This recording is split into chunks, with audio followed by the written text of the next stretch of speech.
जय हिंद प्यारे साथियों, स्वागत है आप सभी का एक बार फिर से। आइए हम बात करने वाले हैं आज एक महत्वपूर्ण टॉपिक को लेकर, जो कि काफ़ी इम्पोर्टेंट है। किसी भी फॉर्म भरने को पहले या तो किसी भी फॉर्म को आप भर रहे हैं तो उसके पहले आवश्यक है कि उसके बारे में आप पूरे डिटेल से जानकारी उपलब्ध करा लें, ताकि बाद में भरने के बाद आपको पछताना ना पड़े या किसी तरह की एरर हो जाता है उसके बाद हमें पछतावा होता है कि इस चीज़ को पहले हमने जान नहीं लिया था। तो उसी चीज़ को हम बात करने वाले हैं आज। जैसे आप सभी को पता है कि आज का डेट है 15 जनवरी, और 15 जनवरी से झारखंड सचिवालय का फॉर्म जो है वो भराना स्टार्ट हो गया। यानी एप्लीकेशन अब कह सकते हैं कि वेबसाइट पे अपलोड कर दिया गया। अब आसानी से आप फॉर्म को फिलअप कर सकते हैं। साथ ही साथ हम बात करेंगे कि जो पिछली बार इस फॉर्म को भर चुके हैं उनको क्या करना होगा, और जो नए कैंडिडेट्स हैं उनके लिए क्या करना होगा। तो सबसे पहले आप देख सकते हैं कि ये झारखंड गवर्नमेंट का ये ऑफिशियल वेबसाइट है, झारखंड स्टाफ सिलेक्शन कमीशन यानी झारखंड कर्मचारी चयन आयोग का ये ऑफिशियल वेबसाइट है। और वहाँ पे है online application for Jharkhand general graduate level combined competitive examination 2021। आइए सबसे पहले हम एक एक करके सभी चीज़ों को हम समझेंगे कि कैसे हम अप्लाई करेंगे, क्या क्या करना होगा। उसके पहले आप कुछ इंपॉर्टेंट नोटिस को देख लें, उसके बाद हम बात करने वाले हैं। तो सबसे पहले जो फॉर्म भराना स्टार्ट हुआ है वो आज से 15 जनवरी 11 बजे से लेकर ये भराना स्टार्ट हुआ है। और आपका जो लास्ट डेट है वो 14 फरवरी तक रात्रि के 12 बजे तक आप फॉर्म को भर सकते हैं। यानी 14 फरवरी तक इसका जो है वो लास्ट डेट रखा गया है। वहीं अगर बात करें कि कुछ लेट फाइन के साथ अगर आप चाहें तो 16 फरवरी तक, लेकिन हमें नहीं लगता कि कोई भी कैंडिडेट्स इतना देर तक वेट करेंगे। या तो हो सकते हैं कि कोई महानुभाव ऐसे भी होंगे जो 16 फरवरी का इंतजार करेंगे या 14 फरवरी बीत जाएगा कि अब 1-2 दिन और टाइम मिलेगा ताकि हम भर लेंगे फॉर्म, इतना दिन तक नहीं भर पाए। तो हो सकता है बहुत सारे ऐसे कैंडिडेट्स भी मिलते हैं, लेकिन चलिए कोई बात नहीं, उनके लिए भी व्यवस्था जो है वो रखा गया है 2 दिन के लिए। आप ठीक कुछ एक्स्ट्रा पे करके आप भर सकते हैं फॉर्म को। फिर अगर बात करें तो फोटो हस्ताक्षर यानी last date for uploading photo signature and taking print out of the field application form. अगर आपको फोटो सिग्नेचर अपलोड नहीं हुआ है तो उसके लिए भी 18 तारीख तक आपका इसके लिए डेट जो वो दिया गया है। उसके अलावा अगर बात करें तो आवेदन की किसी तरह की प्रविष्टियों में संशोधन की अंतिम तिथि जो रखा गया वो 21 फरवरी तक इसमें कुछ भी संशोधित किया जा सकता है। वहीं अगर बात करें आवेदन शुल्क यानी एग्जामिनेशन फ़ी की, तो कितना आपको फ़ी पे करना होगा। तो अगर आप जनरल से हैं, EWS के कैंडिडेट्स हैं, EBC 1 के हैं या BC 2 के हैं, तो आपको 100 रुपया अप्लीकेशन फ़ी देना पड़ेगा। उसके बाद अगर SC ST कैंडिडेट हैं तो उनके लिए 50 रुपया फ़ी रखा गया है। जबकि PWD जो झारखंड कैंडिडेट्स हैं उनके लिए कोई भी फ़ी की व्यवस्था नहीं है, उनको कोई भी फ़ी नहीं देना है। तो ये तो आपका हो गया मुख्य जानकारी। उसके अलावा अगर बात करें कि कैसे हम अप्लाई करेंगे, तो सबसे पहले आप यहाँ से कुछ चीज़ों को आप देख लें। सबसे पहले इन चीज़ों को देखें, जैसे यहाँ पे दिया हुआ है डाउनलोड ब्राउज़र। तो यहाँ पे क्या है कि जो भी नोटिफिकेशन इस फॉर्म के बारे में है, आप पूरे डिटेल जानकारी अगर जानना चाहते हैं तो आप यहाँ से क्लिक करके इसे डाउनलोड कर सकते हैं और आप इसे पूरा डिटेल वाइज पहले पढ़ लें। हम तो सलाह देंगे कि पहले आप इसे डाउनलोड करके पढ़ लें, उसके बाद इस फॉर्म को भरें, ताकि बाद में किसी तरह का दिक्कत ना हो। हालांकि जब आप साइबर कैफ़े वगैरह में कहीं जा कर के भरवाते हैं फॉर्म को, तो वहाँ से एरर का चांसेस बहुत कम होता है, लेकिन फिर भी एक बार आप उन चीज़ों को, सारे क्राइटेरिया को आप पढ़ ले पहले। अगर आपको न्यू रजिस्ट्रेशन करना है, यानी इससे पहले अगर आप इसका फॉर्म नहीं भरे हैं, तो न्यू रजिस्ट्रेशन पे यहाँ पे आपको क्लिक करना है। जैसे आप देख सकते हैं यहाँ पे लिखा हुआ है न्यू रजिस्ट्रेशन। वहीं अगर जो कैंडिडेट्स पहले इस फॉर्म को भर चुके हैं तो उनको यहाँ पे लॉगिन करना होगा। ओनली फॉर रजिस्टर्ड कैंडिडेट, जो पहले से रजिस्टर्ड है, जो पहले से इस फॉर्म को भर चुके हैं, वो यहाँ से लॉगिन करेंगे और यहाँ से फॉर्म भर सकते हैं। वहीं अगर बात करें forgot your application number, forgot your password और forgot your old registration number, अगर आप पुराने रजिस्ट्रेशन नंबर को भूल गए, कई ऐसे कैंडिडेट्स होंगे जिनका एप्लीकेशन नंबर, रजिस्ट्रेशन नंबर या तो पासवर्ड जो वो भूल गया होगा, तो यहाँ से आप उसे फॉरगॉट कर सकते हैं। लेकिन हाँ, इसके लिए आवश्यक है कि वो ईमेल आईडी और फ़ोन नंबर आपके पास उपलब्ध होना चाहिए, जो आप उस टाइम फॉर्म भरते समय आप जो ईमेल आईडी दिए थे वो ईमेल आईडी आपके पास होना चाहिए, या तो फिर आपके पास वो मोबाइल नंबर होना चाहिए। तभी आप इसे फॉरगॉट या पुराने रजिस्ट्रेशन नंबर को फिर से जान पाएंगे। साथ ही साथ यहाँ पे कई लोगों का सवाल ये भी होगा, थोड़ा सा हम इसके बारे में बता दें कि हमने पिछली बार 1000 रुपया अगर फ़ी पे करके हमने फॉर्म भरा है और अभी तो 100 रुपया फी कर दिया गया है, तो ऐसे कैंडिडेट्स के लिए क्या होगा। तो बता दें कि अभी उसके लिए कोई बहुत ज़्यादा डिटेल में उसका डिटेल एक्सप्लेनेशन तो नहीं किया गया है, लेकिन जब आप फॉर्म भरेंगे तो वहाँ से उसके बाद इसमें कुछ ना कुछ ज़रूर संशोधन किया जाएगा, और इसके विषय में जैसे ही कोई अपडेट होता है तो हम इस चीज़ के बारे में बता देंगे। उसके बाद आइए हम जानते हैं कि सबसे पहले हम अप्लाई कैसे करें। अगर आप साइबर कैफ़े में करते हैं तो उनको सारा चीज़ पता होता है, क्योंकि दिन रात उनका काम ही वही होता है, कैसे उसको फॉर्म भरना है, कैसे क्या करना है। अन्यथा अगर आप जानना चाहें तो यहाँ पे हाउ टू अप्लाई लिखा हुआ है, आप देख सकते हैं यहाँ पे लिखा हुआ है हाउ टू अप्लाई। तो यहाँ पे आप क्लिक करेंगे और चलिए हम दिखा देते हैं यहाँ पे आपको प्रूफ के साथ, जैसे हमने पहले इसके लिए डाउनलोड करके रखा है। तो चलिए हम इसको खोल लेते हैं किसी से भी। अब हम बात करते हैं कि कैसे इसको हम करेंगे। तो सारा प्रोसेस यहाँ पे लिखा हुआ है कि कैसे आप इन चीज़ों को अप्लाई करेंगे। तो यहाँ पे आप देख सकते हैं लिखा हुआ है हाउ टू अप्लाई, कुछ इंस्ट्रक्शंस दिया हुआ है, उन सभी चीज़ों को आप पढ़ लेंगे। जैसे कोई वैलिड ईमेल और मोबाइल नंबर आपको डालना है, वैसा ईमेल आईडी दें जिसका आपको पासवर्ड पता हो, जो आप रेगुलर यूज करते हैं वैसे ईमेल आईडी का यूज़ करें, वैसे फ़ोन नंबर का यूज़ करें जो आप अपने साथ हमेशा रखते हैं और वो फ़ोन नंबर अपडेट हो, वैसे मोबाइल नंबर का आप डालें। साथ ही साथ कुछ कुछ कंडीशंस यहाँ पे दिया हुआ है कि जो भी इसका क्वालिफिकेशन का एलिजिबिलिटी क्राइटेरिया है वो आपको फुलफिल करना होगा, तभी आप इस फॉर्म को भरें। साथ ही साथ जो भी आपका चाहे कोई भी सर्टिफिकेट हो,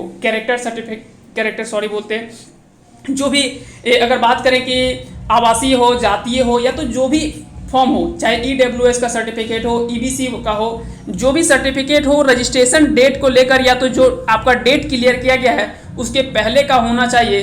तो ये भी यहाँ पे सारा चीज़ पहले बोल दिया गया है।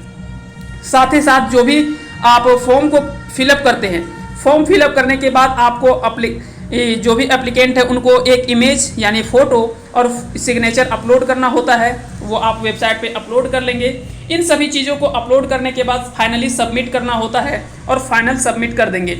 एक बार जब आपका फाइनल सबमिट फॉर्म हो जाता है उसके बाद उसमें बहुत सारा चेंज जो है वो आप नहीं कर पाएंगे, इसलिए बड़े ही सावधानी पूर्वक फॉर्म को भरें ताकि बाद में किसी तरह की गलती ना हो।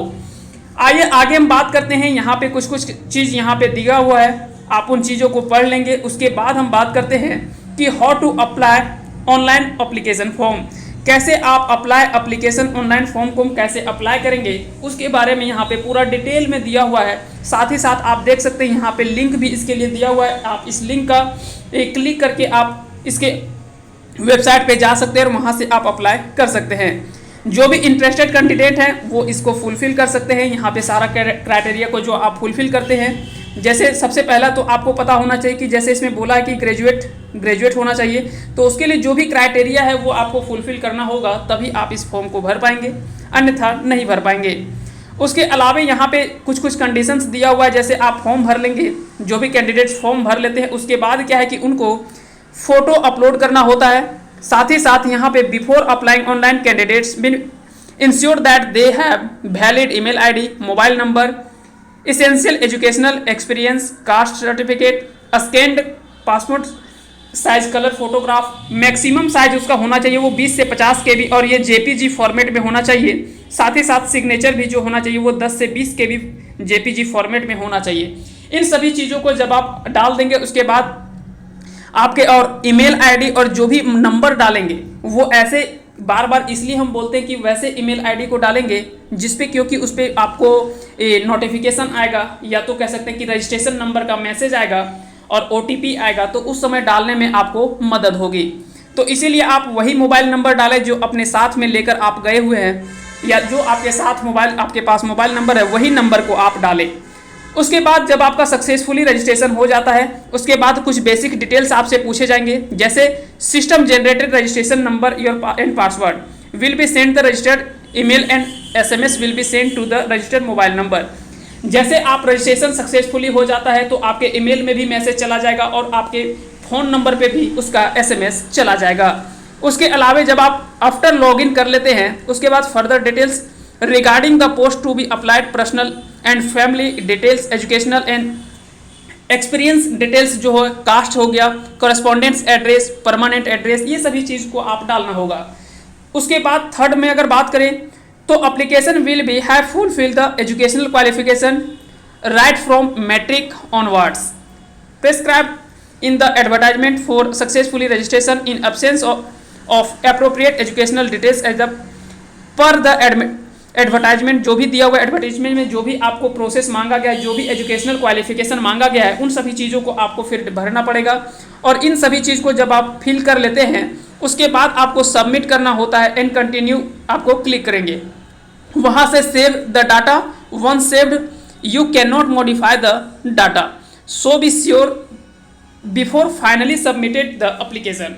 जब आप फाइनल सबमिट एंड कंटिन्यू में जब आप सेव द डाटा करते हैं तो फाइनल जब आप सबमिट करेंगे उसके पहले एक बार चेक कर लेंगे कि किसी तरह का हमारा कोई तरह का एरर या तो किसी तरह का गलती कुछ नहीं डाला गया है ना।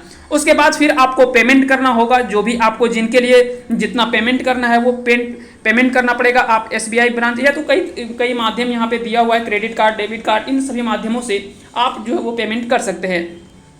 जब आप पेमेंट कर लेंगे तो after successful payment you can upload a scanned photograph and signature. After successfully uploading signature and photograph the process of online application will be completed. उसके बाद आपको finally print the registration number, उसके बाद आप print उसका ले लेंगे। Application has been successfully registered, registration slip, email confirming of registration and proof of payment of application fee should be returned the applicant for the future correspondence with the Jharkhand staff selection commission Ranchi. तो आप इन सभी चीज़ों को आप देख लेंगे। साथ ही साथ किसी तरह का अगर क्वेरी है या किसी तरह का दिक्कत है तो आप 10 बजे से लेकर 6 बजे के बीच में ये सारे मोबाइल नंबर दिए हुए हैं, यहाँ पे आप ये कह सकते हैं कि यहाँ पे आप कांटेक्ट कर सकते हैं। और यहाँ से कोई किसी तरह का अगर जानकारी चाहिए या किसी तरह का हेल्प चाहिए कि किसी एनी क्वेरी के लिए तो आप यहाँ पे कांटेक्ट कर सकते हैं। तो सबसे पहले आप समझिए प्रोसेस को। इन सभी प्रोसेस को एक बार हम फिर से डिटेल में समझा देते हैं और साथ ही साथ हम बात करेंगे उन सभी चीज़ों को। उसके पहले एक और इम्पोर्टेंट चीज़ आप देख लीजिए, यहाँ पे जैसे लास्ट एक दिया हुआ है 11वां point, request for change correction of any particular in the application form shall not be entered after last date of submission of online application other than name, date of birth, mobile number and email ID. Rest data can be corrected once.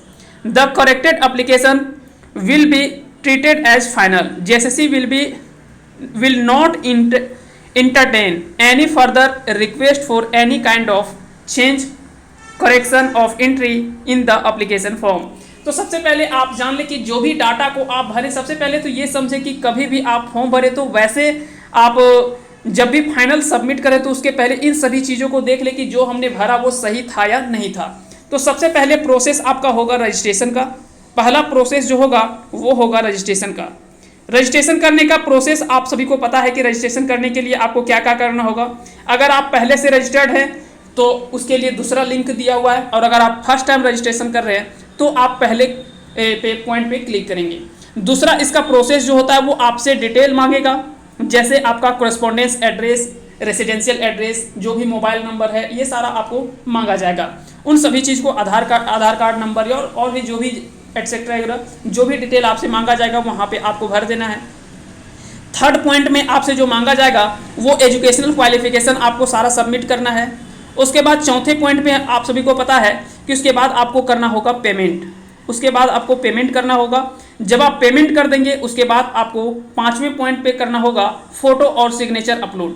Photo और signature को upload कर देंगे, उसके बाद finally आपको submit कर देना है। उसके बाद फाइनली सबमिट कर देना है, और जब आप एक बार फाइनल सबमिट कर देते हैं उसके बाद उसमें चेंज नहीं होगा। इसलिए आप ध्यान से इन सभी चीज़ों को भरेंगे और आसानी से और सावधानी के साथ, बड़े ही ध्यान से पहले, इसीलिए हम बोलते हैं कि पहले इसका नोटिफिकेशन आप पूरे डिटेल से जान लें, उसके बाद इन सभी चीज़ों को आप भरें। इसके अलावा आप सहायता ले सकते हैं इन सभी चीज़ों को। आइए हम बात करते हैं एक बार फिर से। तो आप चाहे तो यहाँ से आप अप्लाई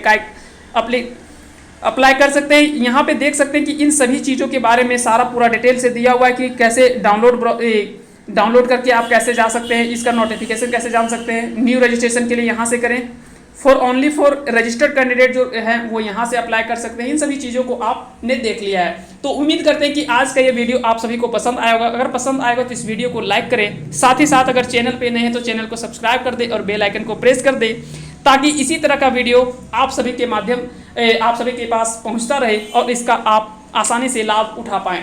तो आप सभी को बहुत बहुत धन्यवाद। एक बार फिर से अंत तक बने रहने के लिए आप सभी को बहुत बहुत धन्यवाद। जय हिंद, जय भारत।